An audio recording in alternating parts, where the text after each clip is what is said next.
Hey guys, it's VideoFort Charlie with another fun Premiere tutorial for you guys. This time we're going to be going into working with audio. Now I know what you're thinking, your video editor probably not going to be doing a lot of audio mixing, but it's a good thing to know just in case you do need to do anything. You can at least know the tools are available to you and maybe just know how to do a few things in case you need to do some minor tweaks. So I've just kind of imported this track that I got off of Premium Beat. You can hear the awesome music there. I'm going to go ahead and stop that, and I'm going to move it into one of the earlier sequences that we created. So let's go ahead and say this one here. I'm going to grab that audio track and drag it into A3. Maybe just trim it somewhere that sort of makes sense.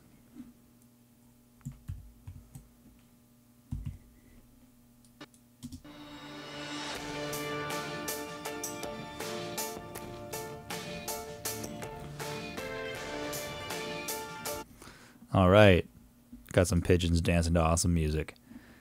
So what I'm going to do is I'm going to go ahead and click on the audio workspace here. And that's just going to bring up a few options that we're going to need to start working with the audio. So you'll notice in this section we have the A1 audio. We have the track 1 and track 3 of the audio playing something for us.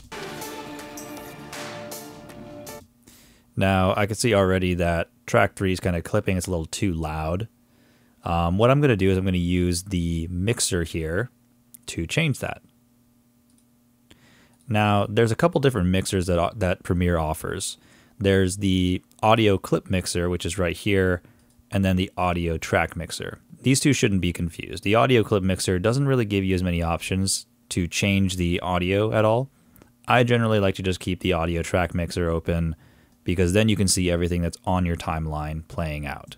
You can see if I'm here, only audio track 3 is playing. If I'm here, track 1 and 3 are playing, as correlates with the waveforms themselves.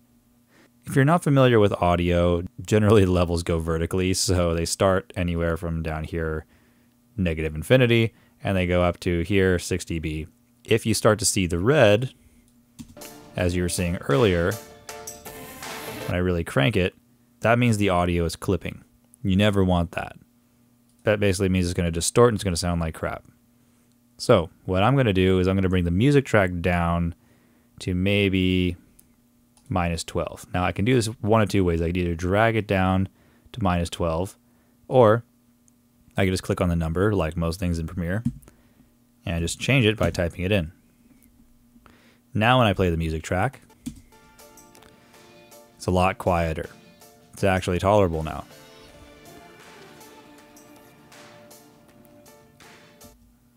So that's how you generally change the levels here. Now what you're going to do is you're going to, as you start to put your edit together, you're going to have voiceover, you're going to have sound effects, you're going to have music, you're going to have all different kinds of audio that's just layered onto here. What you're going to want to do is you're going to want to basically go around and adjust the levels until it sounds right.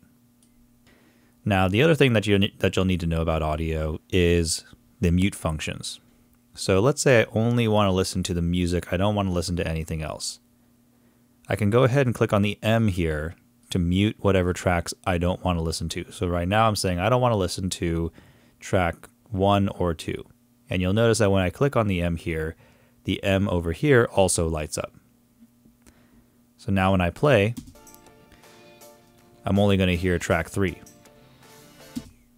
Now let's say that instead I want to hear only track 1 and none of the other tracks. Well, there's an easier way to do it than hitting M, because sometimes you have, say, 40 tracks and you don't want to have to click M for every single one of them except for the one that you want to hear.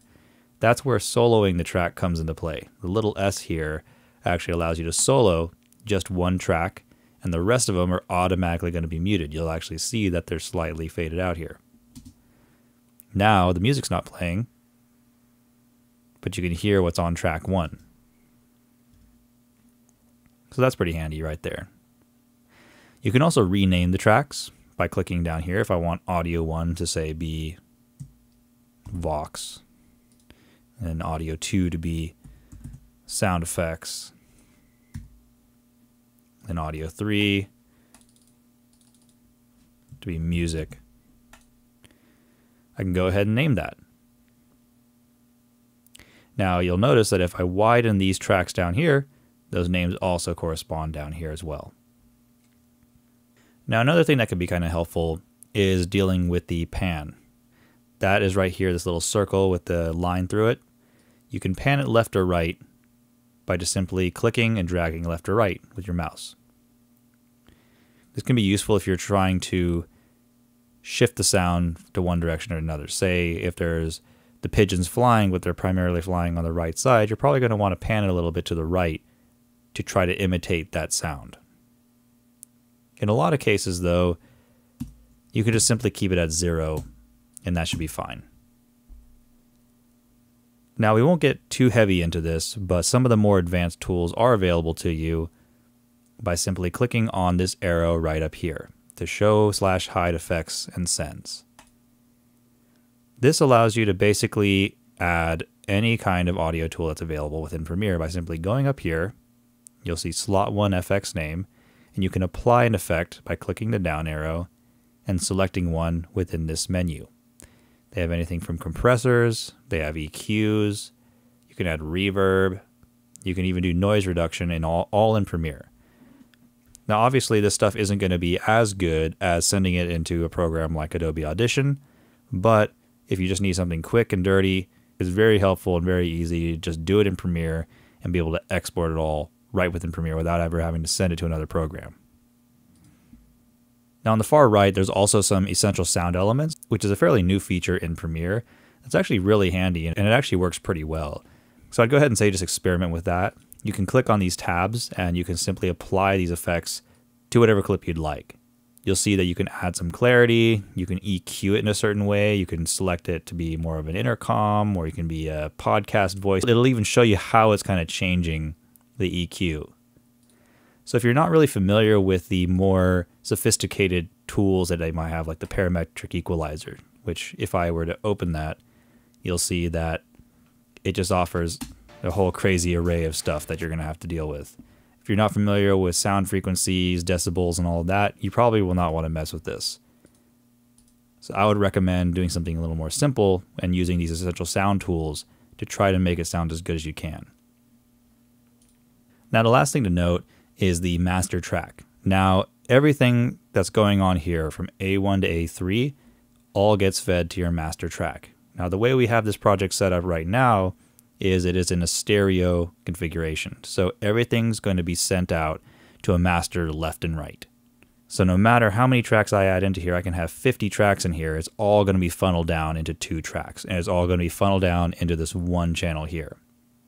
So if I add an effect, say I add some kind of tube model compressor to the master channel, that's going to apply it to all 3 of these tracks that I have. I would not recommend doing that until you're on the final phase of the project, in which case you may or may not even be handling the audio mixing. So that pretty much covers all the basics of working with audio in Premiere. Obviously, like I said before, go ahead and experiment, try some things out, see what some of these tools do. There's no better way to learn than by simply doing, and the more you do it, the better you'll get at it. So that about covers everything you'll need to know for audio. The next and final tutorial in your Introduction to Premiere course is going to be exporting your project. For now, this is VideoFort Charlie signing off. See you next time.